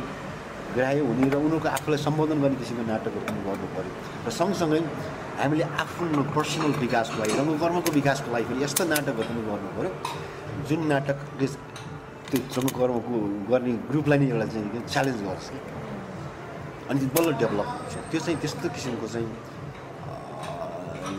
लडाइँ किसिमको त्यो चाहिँ लड्नु जरुरी छ नेपालीमा अर्को चाहिँ प्रविधिको विकासको जुन तीव्रता छ नि यसले चाहिँ रङ्गकर्मलाई कस्तो प्रभाव पारिरहेको छ सकारात्मक के छ यसको प्रविधिमा मिडियाकै पनि हजुर एकदमै होइन सकारात्मकै छ जस्तो नकारात्मक भन्ने कुरा केही पनि छैन अहिलेसम्म देखाएको छ सोसल मिडियाले चाहिँ अहिले त फेसबुकहरू ट्विटरहरू होइन अनि अन्य माध्यमहरू छन् नि अब अनलाइनमा निस्किने पोर्टलहरूले पहिला के थियो भन्दाखेरि रङ्गकर्म नाटक भयो भने पनि थाहा दिने चाहिँ मिडियमहरू चाहिँ एकदमै धेरै थिएन उयो एक्टरहरू चाहिँ पोस्टर टाक्न जान्थ्यो कि बाटो पकाएर भित्तामाबाट टाँस्ने गर्ने हुन्थ्यो अहिले त्यो चिजहरू चाहिँ एक्स्ट्रा टाइम कन्ज्युम भयो नि त उनीहरूको चाहिँ टाँस्दै हिँड गर यता नाटक पनि गर भन्दाखेरि चाहिँ एक्स्ट्रा इनर्जी लाग्यो नि त्यसमा चाहिँ त्योलाई पुरा उसले समग्र रूपमा चाहिँ उसमा मात्रै खर्च गर्नु पायो एउटा ट्विट गरिदियो कति एक्सेस हुन्छ त्यसको चाहिँ अब फ्यान फलोइङ कस्तो छ भने पनि पुग्ने भयो नाटक भइरहेको छ है र राम्रो नाटक भयो त्यसको बेला चर्चा परिचर्चा आलेखहरू तर नेपाली नाटकमा समीक्षा चाहिँ अझै पनि हुन सकेको छैन राम्रो समीक्षा लेख्नु अहिलेसम्म त्यो समीक्षात्मक उपस्थिति चाहिँ त्यस्तो दह्रो रूपमा देखिएको छैन त्यो हुनुको कारण पनि के हो भन्दा त्यही हो समीक्षा गर्नेहरूलाई पनि कसरी गर्ने त समीक्षा नाटकमा चाहिँ हुनु पऱ्यो नि त पढ्नु पऱ्यो होइन अब मैले यहाँ अब भोलि गएर चाहिँ एउटा नाटक गरेँ ल मैले चाहिँ आर्थर मिलरको के गरेँ समथिङ लाइक चाहिँ डेथ अफ सेल्सम्यान नाटक गरेँ अब त्यो किताब पाउनु पऱ्यो पहिला त समीक्षकले या उसले पढिसकेको हुनु पऱ्यो त्यो पढिसकेर नाटक हेर्दाखेरिको अनुभव हुनु पऱ्यो नाटकको पनि फेरि अब आफ्नो के भन्छ आफ्नै संरचना छ नि मञ्चीय विधानहरू छ नि त्यसलाई पनि बुझ्न सक्नु पऱ्यो लाइट बाले चाहिँ किन बालेको यसले लाइट यहाँ उज्यालो बनाउनु बालेको जुन क्यारेक्टरको मुड गर्नलाई चेतना हुनु पऱ्यो नि त कथा मात्रै खरेर लेखेर राम्रो नराम्रो छुट्याएर मात्रै समीक्षा हुनु होइन त्यो पात्रले लगाउने वेशभूषा कस्तो थियो वेशभूषाले चाहिँ के बनाउनु भन्न खोजेको थियो मञ्चीय प्रप्सहरू कस्ता थिए होइन अनि त्यसले कथालाई चाहिँ इन्हान्स गराएको थियो कि त्यसले चाहिँ भ्रष्ट बनाउनु पुर्याएको थियो अब यो किसिमको चेतना समीक्षकलाई हुनु जरुरी छ त्यो चाहिँ छैन त्यो नाट्य समीक्षाको दृष्टिकोणले चाहिँ एकदमै रियली पहिला त्यो हुनुको कारण पनि म राम्रोसँग बुझ्छु क्या पहिला जसले नाटक समीक्षा गर्थे ती प्रमोसन भयो र अर्को बिटमा गयो क्या फेरि नयाँ एप्रेन्टिससिप गर्ने मान्छे आउँछ ऊ जिरोबाट सुरु के पनि बुझाएको हुँदैन क्या अनि उसले फेरि त्यसरी समीक्षा लेख्छ जो पहिला लेखिदिन्छ मलाई त्यही हुन्छ स्पेसलाइजेसन भएन क्या हाम्रो क्षेत्रमा चाहिँ त्यो हुनुको कारण के हुन्छ आर्थिक कुरा नै होला जस्तो लाग्छ मलाई चाहिँ होइन चाहिँ त्यो समीक्षा रङ्गकर्ममा काम गरेर समीक्षा लेख्ने मान्छेको स्यालेरी पनि त्यति नै हुनु जति त्यो पोलिटिकल उसलाई लेख्छ नि त्यति नै हुनु पऱ्यो नि त अनि बल्ल उसले त्यो चिज गर्छ नि तपाईँले त्यहाँ छैन अनि अब मास्टर त पऱ्यो अब प्रमोसन पनि चाहियो किनभने एउटै काम लगातार पनि गर्न सकिँदैन धेरै वर्षसम्म चाहिँ किनभने समय अनुसार महँगी पनि बढ्दै गएको हुन्छ है त्यो अनुसारको स्यालेरी त हुनु पऱ्यो हुँदैन अनि त्यस्तो त्यो हुँदैन अर्को जीविकोपार्जन गर्दाखेरि जानुपर्ने हुँदाखेरि चाहिँ बिस्तारै हराएर जान्छ जसले राम्रो लेख्थे हराएर जान्छ फेरि नयाँ आउँछ फेरि उसले त्यस्तै तरिकाले लेख्छ त्यो चाहिँ समस्या छ तर निश्चय पनि अब सोसल नेटवर्कले त धेरै ठुलो एउटा चाहिँ किसिमको ठुलो के भन्नु होला सर्कुलेसन्स हुन्छ मान्छेहरूको बिचमा पुग्नको लागि थाहा दिनको लागि ठुलो महत्त्व पुऱ्याएको जुन चाहिँ थिएन पहिला थिएन यो रङ्गकर्ममा चाहिँ अर्को चाहिँ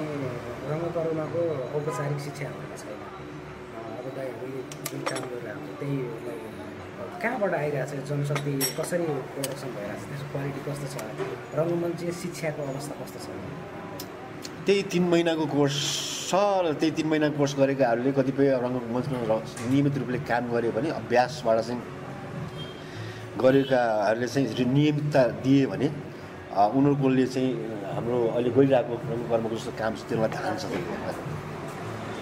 तर विडम्बना के छ भने त्यो गराइराख्नको लागि चाहिने आर्थिक स्रोत रङ्गकर्मीले पाउन सकेको छ बाँच्नको लागि चाहिने चिज छैन अनि उनीहरू अर्को चिजमा जानुपर्ने हुन्छ जस्तो अहिले मै भन्नु नाटक पनि गर्छु फुर्सदको बेलामा फिल्म पनि गरिरहेको छु कहिले पढाउँछु पनि होइन पढाउने फिल्म कलेज पनि पढाउँछु त्यो गर्छु नत्र म बाँच्न गाह्रो नाटक गरेर त 1 वर्षमा एउटा नाटक गर्छु जम्मा होइन या 2टा नाटक गरौँला मैले म्याक्सिमम गरेर निर्देशकको रूपमा चाहिँ त्योभन्दा बढी गर्न पनि सकिँदैन त्यही भएर फेरि क्वान्टिटी हुन्छ क्वालिटी चाहिँ हुँदैन नाटक चाहिँ त्योभन्दा हुने गर्न सकिँदैन अनि अरू समय के गर्ने त अनि त्यो नाटक गरेर कस्तो छ भन्दा हाम्रो चाहिँ अहिलेसम्मको अभ्यास चाहिँ हामीले जस्तो नाटक गऱ्यौँ हामी के भन्छौँ भन्दाखेरि रङ्गकर्मीहरूलाई चाहिँ हामीसँग हायरार्की छैन हामीसँग डाइरेक्टरले जति तलब पाउँछ तिमीले पनि त्यति तलब पाऊ होइन अब डाइरेक्टरलाई यति तलबलाई यति तलब राख्नु पर्छ संस्थादेखि बाहिरको आउँछ उसको आफ्नो पर्सनल इनिसिएसन ल्याएको उसले अवश्य पाउनु पऱ्यो किन उसले क्षमताले ल्याएको चिज तर सब संस्थागत कामहरू हुन्छ या कम्पनीको रूपमा हामी काम गरेर सबै गर्छौँ भने टिकट बेचेर जुन उब्रिन्छ नि पैसा सबैले दामा छैन त्यो त तपाईँले टिकट कति बिक्छ त्यसैमा डिपेन्ड हुन्छ अनि त्यो बिक्ने भनेको अब अहिलेसम्म हामीले गरेको नाटकहरू भनेको 16-17 लाख हामीले अहिलेसम्म बनाउनु सकेको एउटा नाटक भएर चाहिँ कमाएको पनि थियो सबभन्दा बढी कमाउने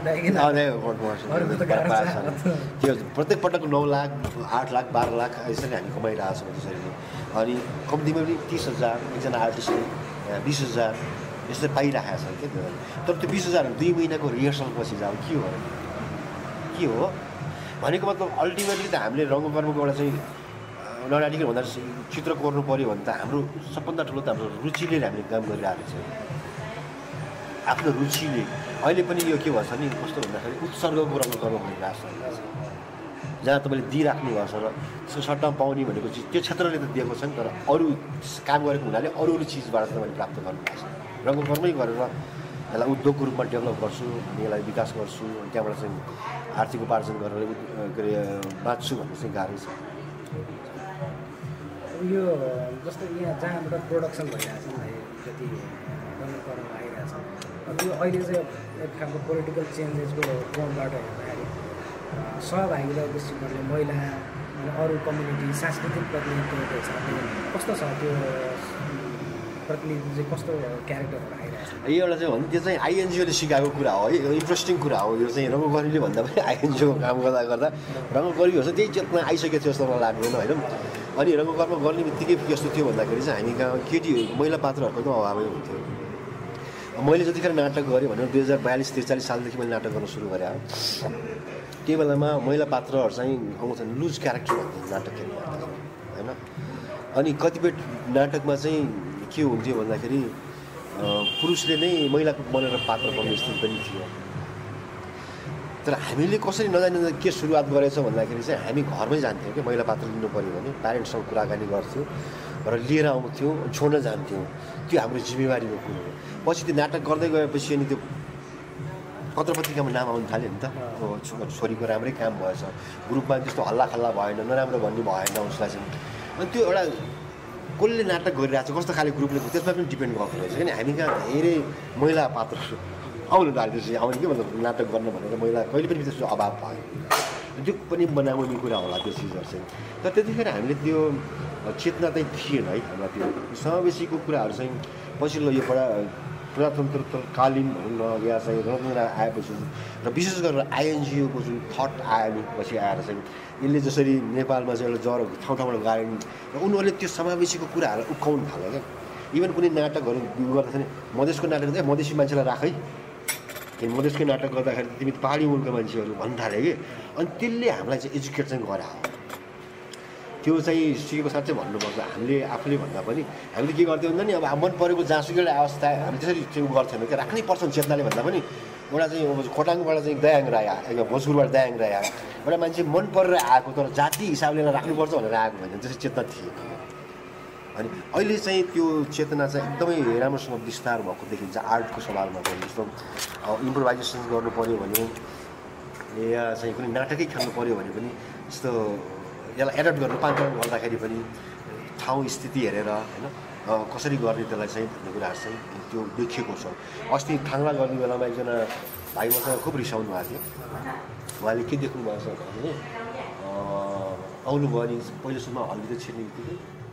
पुरा यसो हेर्नुभयो पात्रहरूको कस्ट्युम्सहरू कति राम्रो ठाउँ हेर्नु आफ्नै ठाउँ जस्तो लागेको रहेछ म चिजहरू यति राम्रो पात्रहरूको नाम पढ्नु भयो अरे के प्रकाश घिमिरे पुष्कर गुरुङ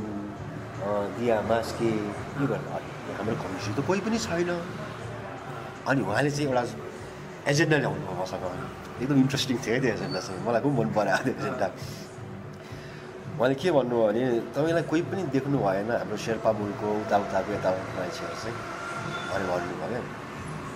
कुरा सही पनि थियो तर हामीसँग अभिनेता पनि चाहियो नि यत्तिकै मान्छे ल्याएर नाटक गर्ने त होइन होला त्यतिको बन्ने त होइन अनि उहाँले कहाँ लगेर जोड्नु भयो भन्दाखेरि चाहिँ गोराहरू काला जातिहरूलाई निचा देखाउनुको लागि चाहिँ जहिले पनि कालाहरूलाई चाहिँ नराम्रो पात्रहरू नोकरहरू चाकरहरू कहिले मुख्य भूमिकाहरू नराख्ने खालि त्यसलाई चाहिँ थिचोमिचो मात्रै गोराहरूले मात्रै गरेको त्यस्तो मात्रै गर्नु त्यही कारणले चाहिँ अल पचिनो भन्ने जुन एक्टर छन् एकचोटि चाहिँ पुरस्कार चाहिँ कालाहरूलाई चाहिँ ठाउँ नदिएसम्म म जुन फिल्ममा राम्रो स्थान नदिएसम्म पुरस्कार लिन जाने बहिष्कार गरेको छ भन्नेसम्म उहाँले कुरा उक्काउनु भयो तर उहाँले कुरा के बुझ्नु भएन भन्दाखेरि चाहिँ हामीले त्यहाँ कुनै पनि पात्रहरूलाई चाहिँ होच्याउने उ गर्ने भनेर भाषा यसरी बोल्ने भनेर चाहिँ गरेका थिएन सबै पात्र उतैका मुलका हुन् उतै गरेका थियो नि त्यसमा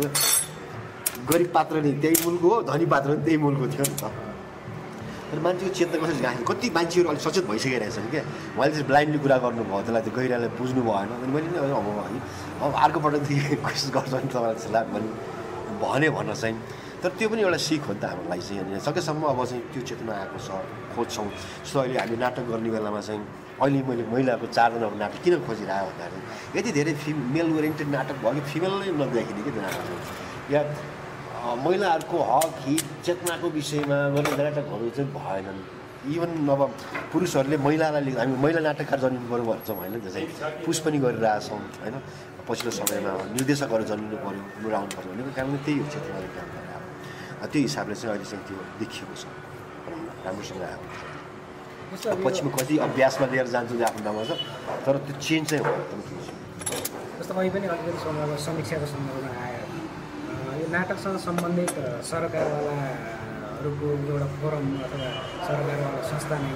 जस्तो फिल्ममा त छन् क्रिटिक सोसाइटी भन्ने नै बनाएको छ त्यस्तै अरू विधाका रूपमा नै छ रङ्गकर्मा चाहिँ के छ त्यस्ता सरकारवाला फोरम अथवा संस्था छ कि छैन अथवा त्यो आवश्यक हो के हो कस्तो आवश्यक चाहिँ हो कुन अर्थमा आवश्यक हो भन्दाखेरि चाहिँ त्यसले फेरि क्रिएटिभ कुराहरूलाई चाहिँ हेल्प गर्दैन है त्यो यो रमाइलो कुरा हो कि चाहिँ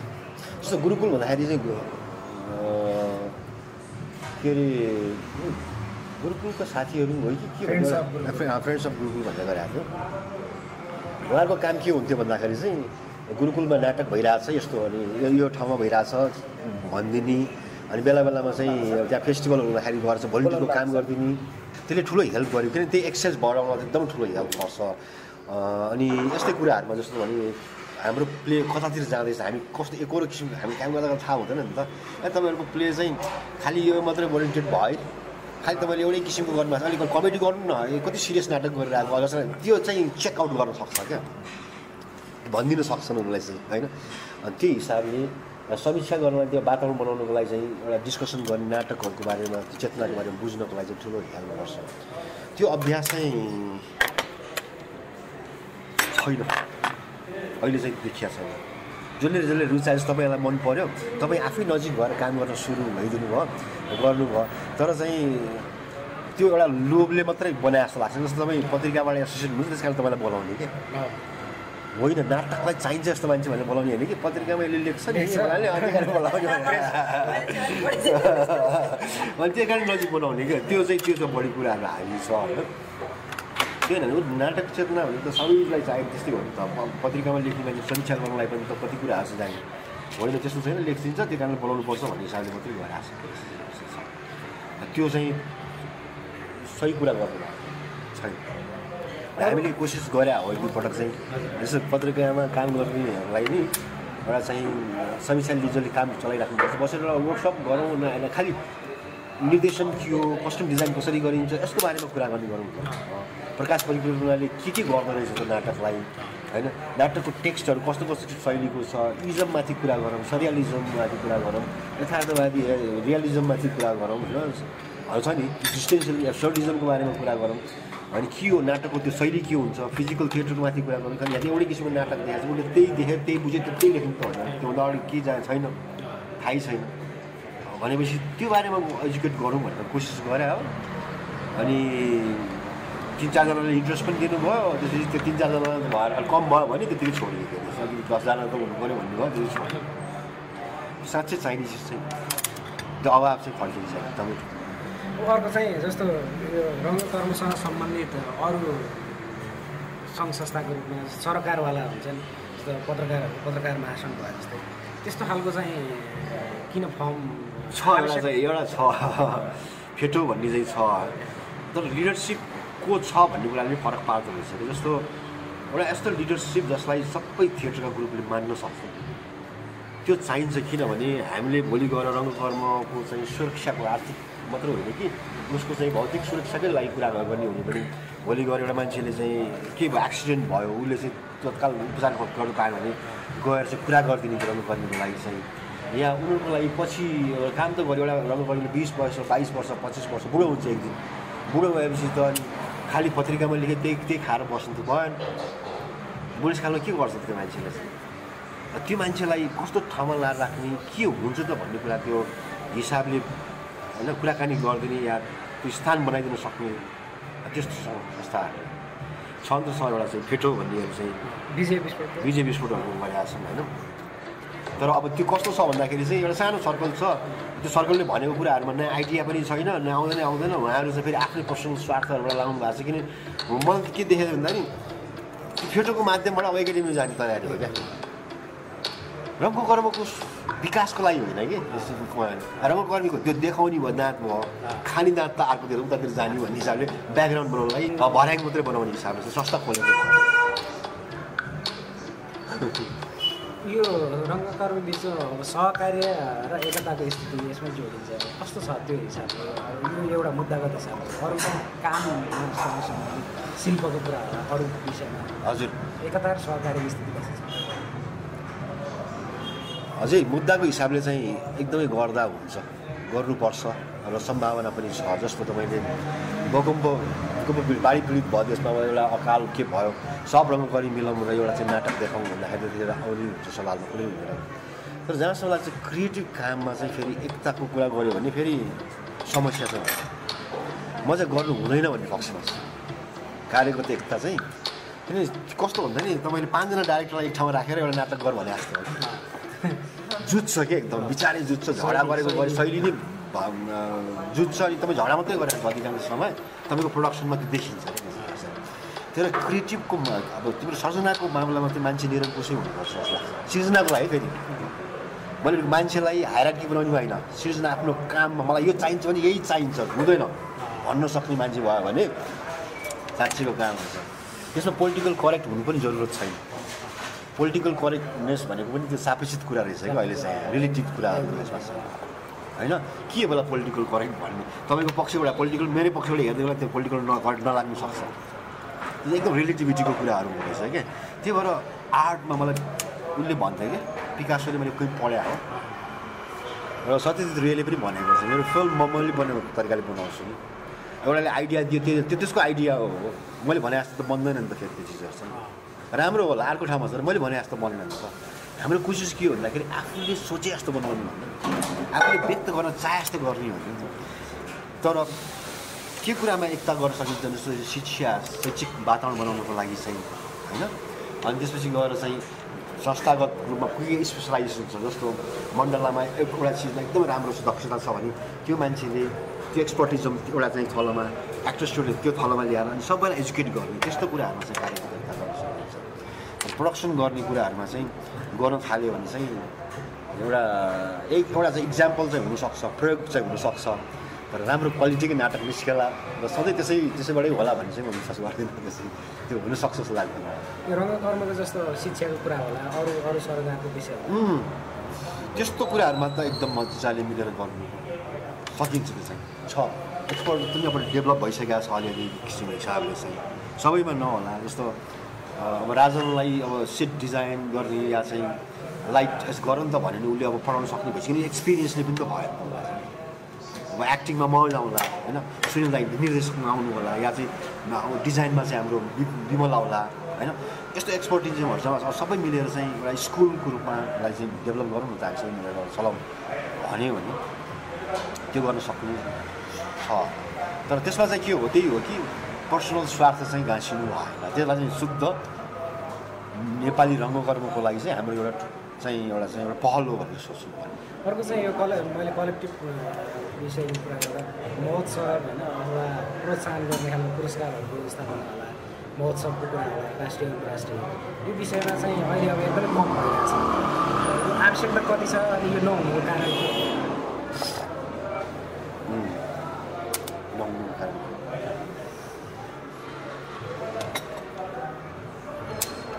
गर्नुसँग स्पेस छैन के भयो होइन गुरुकुलसँग स्पेस हुन्छ जस्तो भइरहेको थियो त इन्टरनेसनल लेभलकै इन्टरनेसनल लेभलकै भएको थियो नि त होइन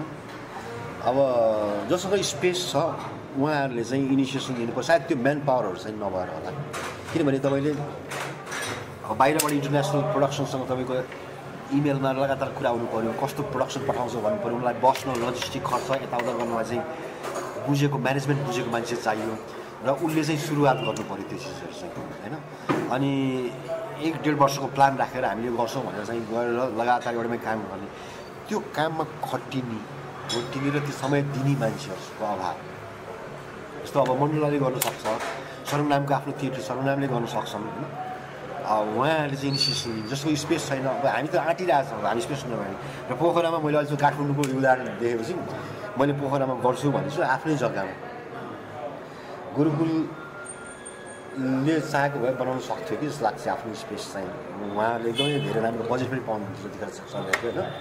जस्तो 3 करोड वर्षको बजेट थियो अनि त्यो बरु बचाएर काठमाडौँदेखि अलिकति पर अलिकति कतैको जग्गा किनेर आफ्नै स्पेस बनाएको भए हुन्थ्यो नि त। त्यो पहल भएन क्या, त्यहीँ हरायो के हो त्यो चिजहरू चाहिँ गयो। नत्र के हुँदो रहेछ जस्तो अहिले मण्डल एकदम राम्रो चलिरहेको छ, एउटा हाइपमा पुग्यो, एउटा लेभलमा आइसक्यो। एक समयपछि यो एउटा सांस्कृतिक केन्द्रको रूपमा डेभलप हुन थालेपछि यो ठाउँमा सबैको आँखा लाग्छ अनि त्यहाँ बाल बढाउन थाल्छ अनि के गर्न थाल्छन् अनि उसलाई त्यो उसको मान्छेलाई पनि घरदानीलाई पनि हामीलाई दिँदै हुन्थ्यो। यस्तो स्पेस भयो एउटा मान्छेहरू आउनु होटलै बनाउनु पाए हुन्थ्यो, या डिपार्टमेन्ट स्टोर बनाउने भने हो क्या पैसाको लोभन अनि जानु पऱ्यो। अब 10 वर्ष मिहिनेत गऱ्यो अनि त्यसपछि फेरि कहाँ जानु आफ्नो स्पेस छैन भनेपछि कहाँ जानु त सुन्ने। त्यही भएर मैले चाहिँ म मरेपछि पनि मैले काम गरिसकेपछि पनि मेरो पछाडि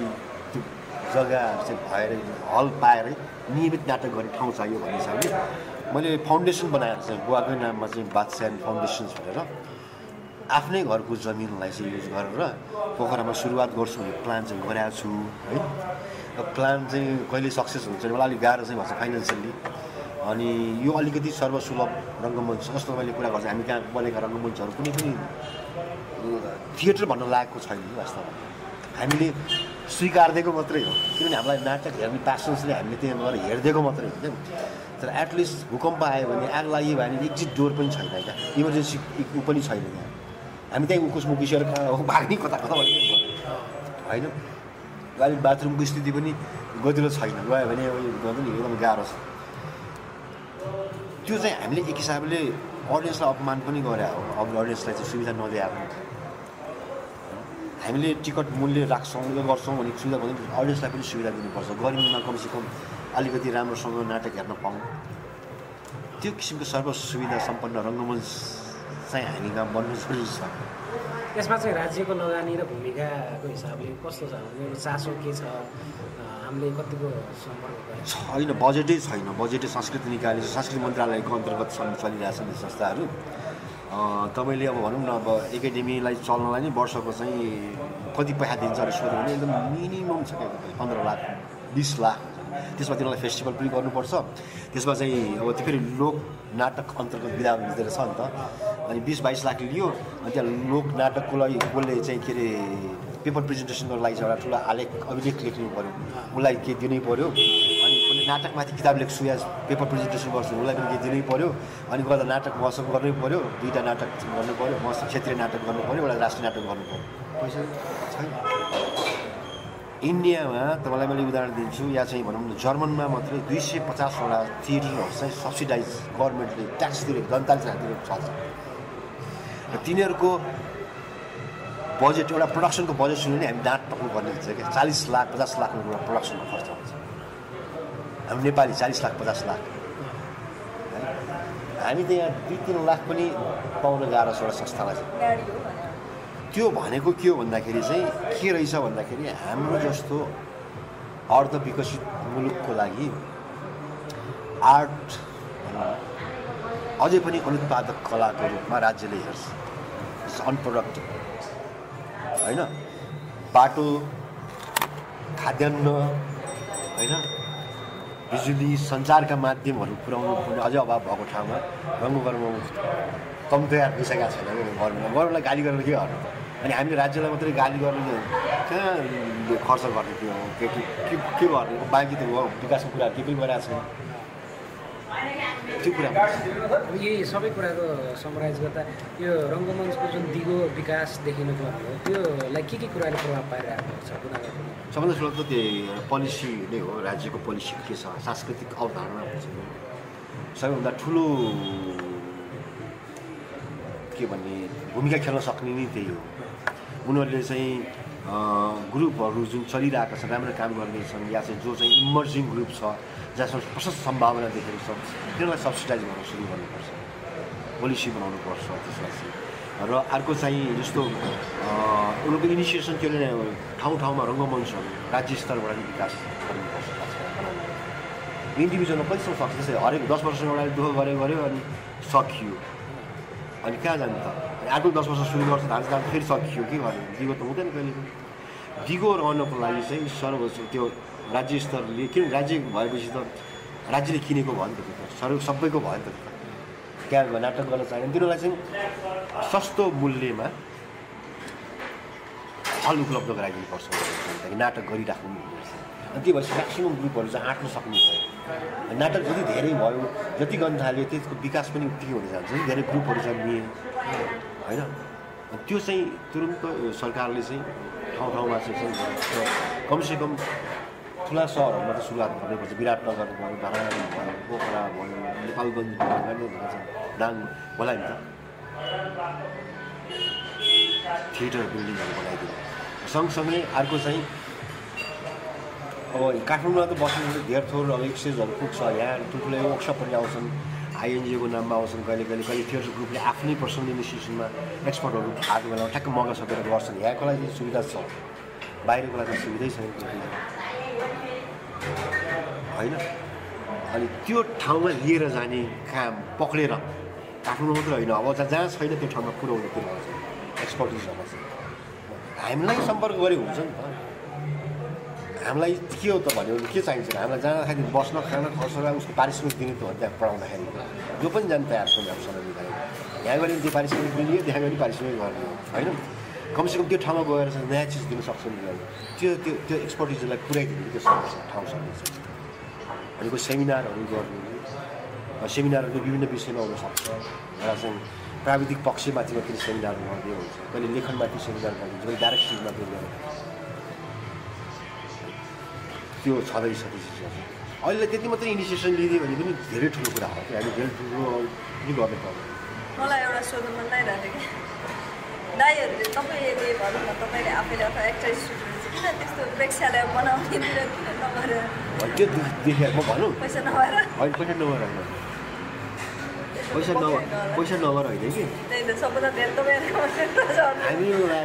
10 वर्ष बनाएँ फेरि छोड्नुपर्छ कि जस्तो मैले बनाएँ 10 वर्ष भयो फेरि घर मालिकले आफ्नो जग्गा नभएर कि आफ्नो जमिन जहाँ चाहिँ म नहुँदा पनि मेरो अर्को पुस्ता अर्को जेनेरेसनले लिएर जानु सक्नुहोस् मैले छोडिदिनु सक्नु त्यो चिजलाई चाहिँ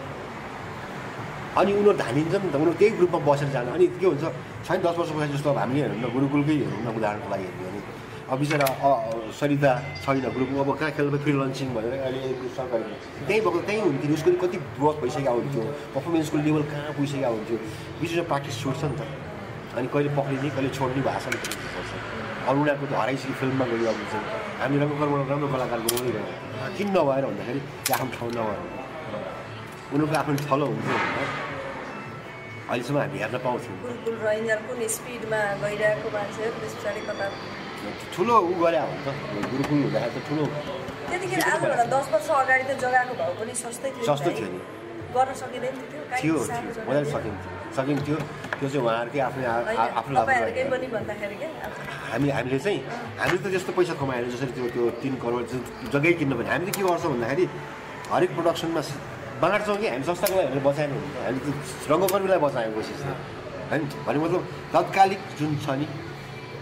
आर्थिक जस्तो एउटा नाटक गऱ्यौँ 70 लाख कमायो त्यसले गर्दा चाहिँ दीर्घकालीन रूपमा कलाकारहरू पनि हामी पनि बाँच्छौँ भन्ने खालको गरेर फेरि मान्दैन नि त फेरि कलाकार मान्छेन नि त कलाकार बचाउन सकिन्थेन नि त संस्था त हुन्थ्यो बन्थ्यो होला मैले स्वार्थ लिएर म बन्थेँ होला तर कलाकार बस्थेन नि त होइन अहिले अब गुरुकुलहरूको त्यही स्थिति हो सुनिल दाईहरूको एउटा त छ लेभल त बन्यो त्यसपछि त्यसको नियमित दिगो बन्नुको लागि तर सजिलो चाहिँ हामीलाई भएको छ कि हामी गाली खाइरहेको छैनौँ कि गाली भने जो आउँछ नि पहिलेदेखि फ्रिडम दिएको थियो काम पनि गरेको थियो बाँधेर त राखेन यसले 10 वर्ष मेरो बर्बाद भयो त्यहाँ गर्छु यो गरिदिन्छु भनेर अहिले चाहिँ केही पनि गरेन कहाँ पुग्ने मैले त्यसरी बाँधेर राखिनँ कि मान्छेहरूलाई त्यो धेरै स्वतन्त्रताको कुरा हो धेरै राम्रो कुरा हो जस्तो लाग्छ मलाई